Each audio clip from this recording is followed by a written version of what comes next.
Aries, hi! Welcome to Mr. Queen PH. At titingnan natin ang energies ng inyong love life ngayong June 2024.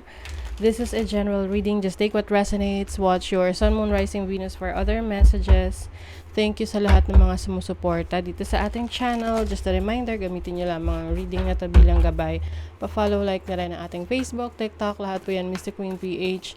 Like, share, subscribe, turn on post notifications para lagi kayong updated sa ating mga readings. And if you're interested in private readings, meron tayong 3rd anniversary promo, 25% discount sa tarot reading services, extended hanggang May 31, 2024. Okay, let's see. Unahin natin yung mga in a relationship na Aries. Ano yung parating sa inyo if you are connecting with someone? You have the Queen of Cups, the Chariot. Someone's in love. Maaring may mga travel opportunities kayo ng person mo. You want to bond together with your person. Maari ring meron kang ile-let go na mga pinanghahawakan mong sama ng loob sa person mo. You have the Ace of Swords. Yes, it's like starting all over again. Pwede kasi nagkaroon kayo ng mga problema in the past. You are letting that go. Kumbaga mas matimbang yung pagmamahal mo dun sa person mo kesa dun sa kung ano man yung naging problema ninyo.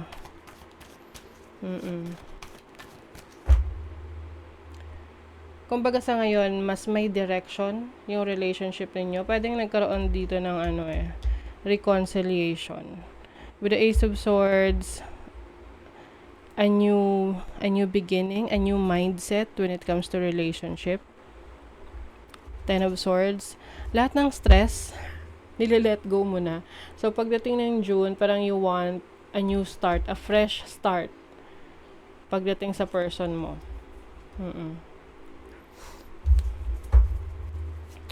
Let's see what else. What is the Queen of Cups? The Page of Cups. Okay. Maaring may panunuyo na nangyari dito. Or merong manunuyo. Susuyuin ka ng person mo na ayusin na natin to. I am so sorry. Ganon. What is the Chariot? The World. So, yung iba, maaring ka-long distance relationship nyo itong person na to. Pwede kayong mag-meet. Magkikita kayo. No? Lalo na kung ito yung long distance relationship. Pwedeng magkikita kayo ngayong June. It's either ikaw yung pupunta sa place niya or siya ang pupunta sa place mo. What is the 10 of Swords? The Moon. I feel like yung iba sa inyo kasi medyo overthinker pagdating sa relationship. Pwedeng nagkaroon to ng nagkaroon kayo ng doubts, no? Dito sa person that you are dealing with na parang bakit may mga bagay na hindi siya maipaliwanag. Di ba pag pag naghanap ka ng paliwanag, parang hindi niya masuportahan yon, and kahit na walang ebidensya, you will think na merong ginawang kalokohan. So, siguro medyo naging toxic yung relationship niya in the past. But I think inayos ito ng person mo. Strength card, matibay ang samahan ng inyong relasyon. Mas magiging matibay. Tingnan pa natin. Ayan spiritual growth. So, pareho kayo nag-grow ng person mo. Pwedeng mas nagiging closer kayo ngayon. Kumbaga, part naman kasi sa relationship yan na may mga pagdadaanan kayong challenges. And then, dun masusubok yung tatag ng relationship ninyo. Yeah, I think you have thought about the pros and cons of the relationship. Mas may wisdom ka ngayon. Blonde female, lighter hair. So, this is a personality. So, maaring ikaw to. blonde female. Pwedeng naging issue yan ng person nyo in the past. Past relationship. Pwede kasing meron ditong past relationship. Pwedeng ikaw, meron kang past, ang person mo may past, tapos nagiging issue nyo pa rin sa relationship ninyo. Pwedeng may jealousy or what. But I think isa yan sa inaayos nyo ngayon, sa ayusin nyo ngayong June, to finally focus on your future. Okay, let's see yung feelings ng person mo. Feelings, gusto niya sabihin. I'm tired of being away from you physically. Oh my God, oh. Long distance relationship. So kung kayo ay LDR, so this reading is for you. I'm trying to process my fears so I can come back to you. Oh, ayun na nga. So kung kayo ay long distance relationship, nagkakaproblema yung relationship ninyo, maaring yung person mo magre-reach out para maayos ngayong June. Let's see your feelings. Ano naman feelings mo sa person mo? Ang gusto mong sabihin? Growth. I miss you. Oh! I miss you. Let's both stop running away. Oh. 'Di ba?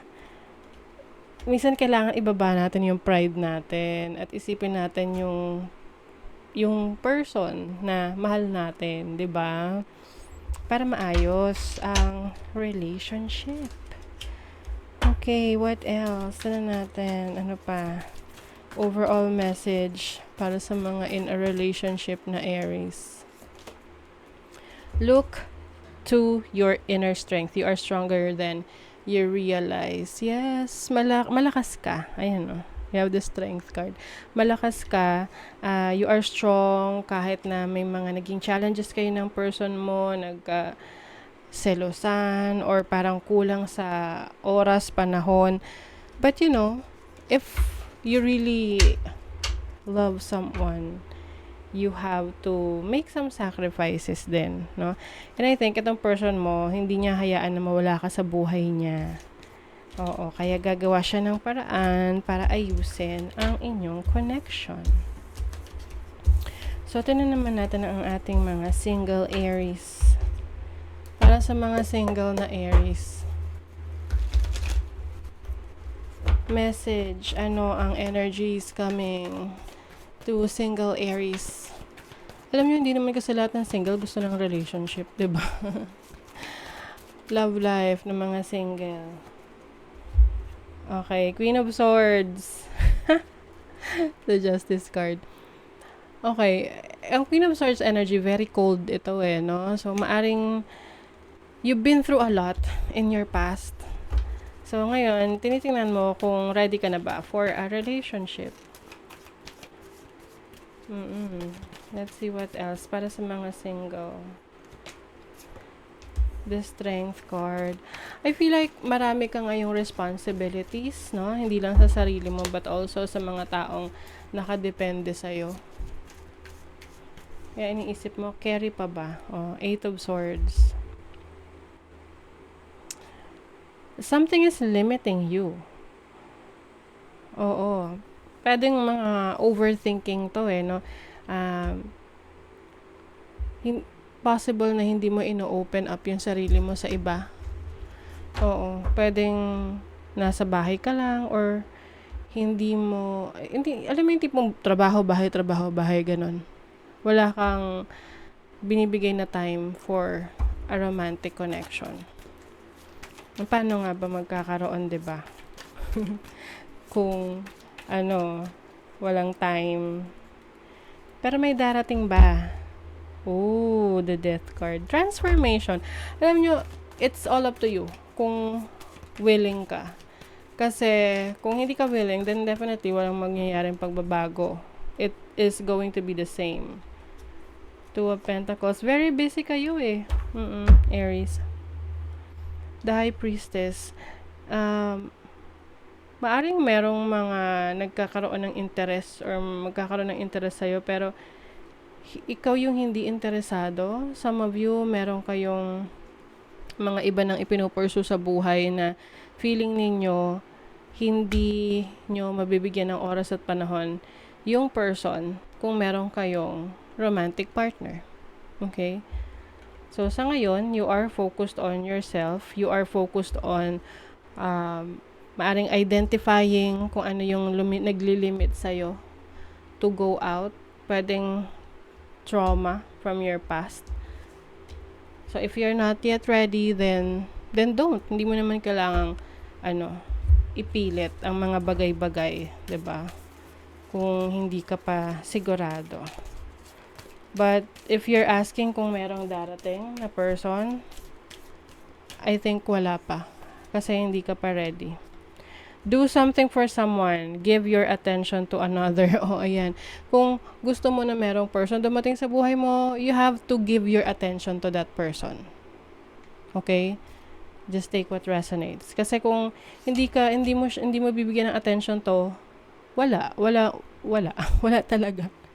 Okay? If you want someone to be with you, halimbawa may nagkaka-interest sa'yo, bigay mo attention mo dun sa tao na yun. Pansinin mo. Kasi kung hindi mo mapansinin, wala. Oo, hindi magiging posible, no? So, ngayong June, wala pa. Kung ikaw ay hindi pa ready. Okay? So, that is your reading, Aries. Thank you so much. Bye!